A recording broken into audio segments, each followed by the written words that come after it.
Goa Organics వారి skin care, hair care, wellness products కోసం AP, తెలంగాణలో డిస్ట్రిబ్యూటర్లు కావాలన్న వివరాలకు స్క్రీన్ పైన ఉన్న నెంబర్కి కాల్ చేయండి. కొడితే కొట్టాలిరా, సిక్స్ కొట్టాలి. ఆడితే ఆడాలిరా, సన్ రైజర్స్ లా ఆడాలి. ఏ టీం అయినా లెక్కలేదు, ఏ బౌలర్లైనా భయం లేదు. బంతి పడితే బౌండరీ బాదాల్సిందే. అది సిక్సా, ఫోరా తర్వాత విషయం. బౌండరీ లైన్ మాత్రం దాటడమే లక్ష్యం. ఇప్పటికే సుడిగాలి ఇన్నింగ్స్లతో ప్రత్యర్థులకు దడ పుట్టించిన హైదరాబాద్ జట్టు మరోసారి శివాలెత్తింది. సొంత మైదానంలో లక్నోకు చుక్కలు చూపించింది. కాటేరమ్మ కొడుకులు ఉప్పల్లో ఉతికారేశారు. ఓపెనర్స్ హెడ్ అభిషేక్ శర్మ వీర బాదుడు బాదాడు. 116 పరుగుల లక్ష్యాన్ని కేవలం 58 బంతులోనే, అంటే 9.4 ఓవర్లలో ఛేదించి కొత్త రికార్డు సృష్టించాడు.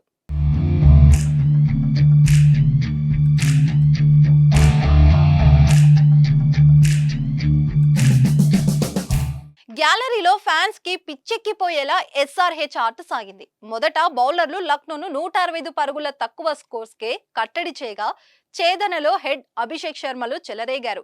ఛేదనలో మొదటి ఓవర్ మాత్రమే నిదానంగా ఆడి 8 పరుగులు రాబట్టగా, తర్వాత నుంచి ఆకాశమే హద్దుగా రెచ్చిపోయారు.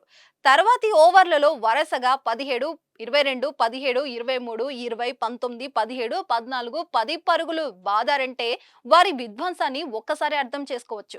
అభిషేక్ శర్మ 28 బంతుల్లో 75 పరుగులు సాధిస్తే, హెడ్ 30 బంతుల్లో 89 పరుగులు సాధించాడు. హెడ్ అర్ధ సెంచరీ మార్కును 16 బంతుల్లో, అభిషేక్ 19 బంతుల్లో అందుకున్నాడు. ఈ తుఫాన్ ఇన్నింగ్స్ తో హైదరాబాద్ తన పేరిట కొత్త రికార్డులను రాసుకుంది. 150కి పైగా పరుగుల ఛేదనను అత్యంత వేగంగా పూర్తి చేసిన జట్టుగా నిలిచింది.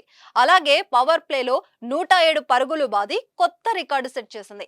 6 ఓవర్లలో నమోదైన అత్యధిక రెండో స్కోర్ ఇదే. మొదటి స్థానంలోనూ హైదరాబాద్ జట్టే ఉంది. ఈ సీజన్ లోనే ఢిల్లీపై పవర్ ప్లేలో 125 పరుగులు చేసింది. ఇదే ఆటతో ఈసారి ఎలాగైనా ఐపీఎల్ ట్రోఫీని హైదరాబాద్ జట్టు దక్కించుకోవాలని అభిమానులు ఆశపడుతున్నారు. ఇక సన్ రైజర్స్ బాదుడుపై మీరేమంటారో ఓ కామెంట్ చేయండి.